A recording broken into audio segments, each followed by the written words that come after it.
public speaking is already so nerve-wracking.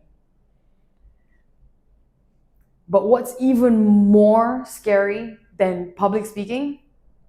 Being put on the spot for a question that you may or may not know the answer to. So in this video, we're going to talk about how to handle questions with composure, being able to answer it calmly, right? So there are mainly two types of questions. Questions we know the answer to, and questions we don't know the answer to. So we're going to talk about how to handle both of these questions. Let's talk about the easy one first. Questions we know the answer to. If we know the answer to, obviously it should be much easier to answer calmly, right? Well, we can do that by this 5-step framework. So the first step is you pause. You take 1 to 2 seconds after getting the question to think about it. This gives you time to think, and it makes your answer sound thoughtful, like you actually gave some mind share to the question that they asked. The second step is by acknowledging the question. For example, you can say, "That's a great question. Thank you for the question." Then the third step, you clarify the question. You can skip this step if you understand the question directly. But by clarifying the question, you are able to curate your answer specifically to what they're looking for, and you can better understand the question. For example, you can clarify whether is this coming from a technical perspective, or are you looking for my strategical perspective, for example. Then the fourth step, you answer. And you answer it with structure. Typically use microstructures. Answers shouldn't be long, elaborate essays. You use microstructures. For example, if you have 2 or 3 points, you can say there are 3 points to this answer, this, and this. For example, use a structure. And lastly, close the question. Conclude the question or conclude the answer with decisiveness. Close the question with decisiveness. So bring it all together and give the definite answer to the question. So this simple 5-step framework should make it easier for you to take these questions with composure.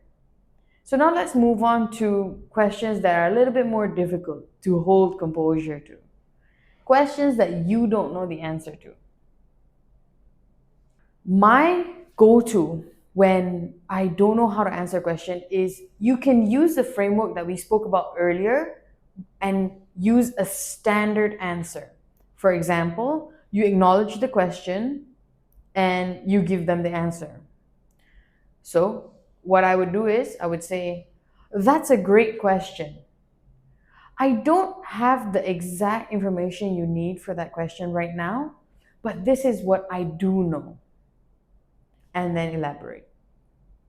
What this does is it creates honesty in your answer.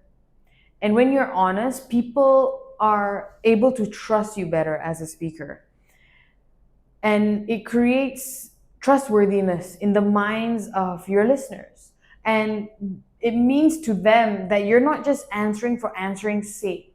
You're not giving them a false answer just so that you can look like you know what you're talking about.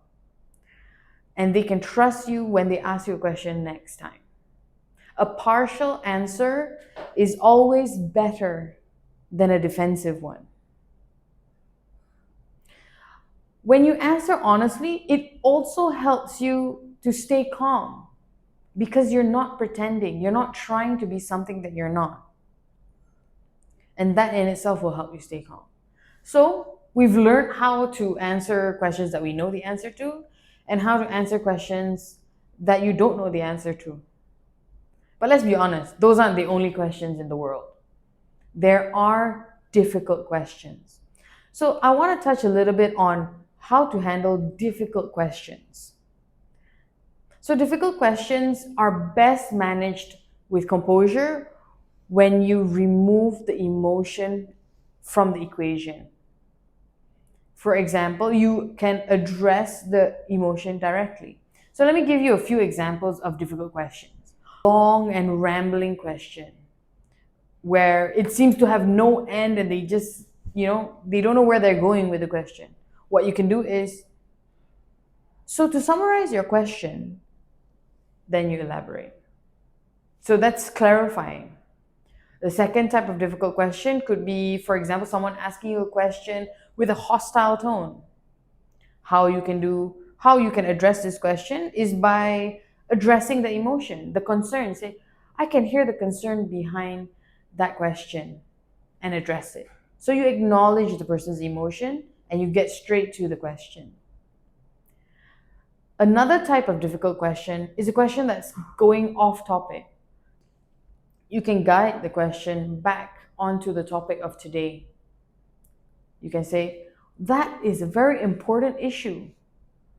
However, based on the topic today, and go on. So those are some ways that you can handle questions that you know, that you don't know, or difficult questions. And I hope that you will be able to apply this framework, the 5-step framework, to help you answer any question moving forward.